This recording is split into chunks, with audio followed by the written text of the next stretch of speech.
மேடையில் அமர்ந்திருக்கும் பெரியோர்களே, தலைவர்களே அனைவருக்கும் என் மனமார்ந்த வணக்கம். இங்கே திரளாக கூடியிருக்கும் என் தேவேந்திர குல சொந்தங்களே அனைவருக்கும் வணக்கத்தை தெரிவித்துக் கொள்கிறேன். நம்ம கட்சி ஆரம்பித்து 25 ஆண்டுகள் முடிஞ்சிருக்கு. பல இன்னல்கள், பல கஷ்டங்களை தாண்டி வந்திருக்கோம். நம்முடைய தலைவர் சமூக பணியிலும் அரசியல் பணியிலும் 50 ஆண்டுகளை தாண்டி இவ்வளோ தூரம் வந்திருக்காங்க. அதில் நான் ஒரு பாங்காக இருக்கேன்னு நினைக்கும் போது ரொம்ப பெருமைப்படுகிறேன். நம்ம ஏன் பட்டியல் வெளியேற்றம் கேட்குறோம்? இடஒதுக்கீடு கொடுத்தா சமூக சமத்துவம் ஏற்படும் அப்படின்னு சொன்னாங்க. நம்மளை அப்படி நம்ப வச்சாங்க. ஆனால் ஏற்படுச்சா? இல்லை. இதை தர வேண்டியது அரசு. அந்த அரசு நம்மளுக்கு கொடுத்தாங்களா? இல்லை, ஏமாற்றம் மட்டும்தான். அதனால நாம் என்ன சொல்கிறோம்? நீங்கள் எங்களை பட்டியலேருந்து வெளியேற்றுங்க, நாங்களே எங்களுக்கான சமத்துவத்தை ஏற்படுத்திக்கிறோன்னு சொல்கிறோம். அரசு தொடர்ந்து தோல்வியுற்றே இருக்காங்க. பெண்கள் பாதுகாப்பு இருக்கா? இல்லை, அதில் தோல்வி. கஞ்சா போதை தடுப்பில் இருக்கா? அது தோல்வி. உதாரணத்துக்கு அரசு பள்ளிகள் இந்த 2025 ஆகஸ்ட் படி 207 அரசு பள்ளிகள் மூடப்பட்டிருக்கு.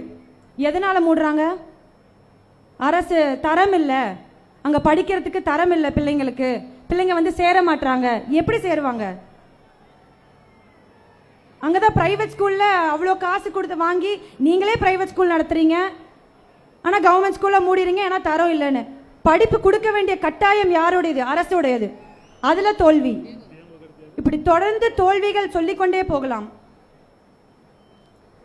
இப்படி சமூக சமத்துவம் ஏற்படும் போது பல இன்னல்கள் நடைபெறுது.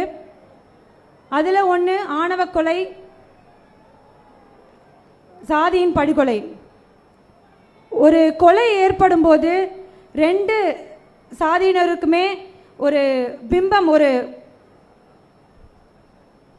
பிம்பம் ஏற்படுது, ஒரு இன்னல் ஏற்படுது. உதாரணத்துக்கு கவின் கொலை எடுத்துக்கலாம். அதில் குற்றவாளியின் பெற்றோரை கைது செய்யக்கூடாது அப்படின்னு சொன்னாங்க. ஆனால் நம்ம அரசியல் அறம் என்னன்னா, பாதிக்கப்பட்டவர் பக்கத்தில் தான் நம்ம நிற்கணும். அது எந்த சாதியினராக இருந்தாலும் பரவாயில்ல. நம்மளுடைய அறம், சமூகத்தின் அறம் என்னன்னா, பாதிக்கப்பட்டவர் பக்கத்தில் நிற்கணும், அதை நிலைநாட்டணும். அப்போதான் சமத்துவம் ஏற்படும். முந்தைய காலத்தில் நம்மளை வேளாண் மரபினரின் அரசர்கள் அப்படின்னு குறிப்பிட்டிருக்காங்க.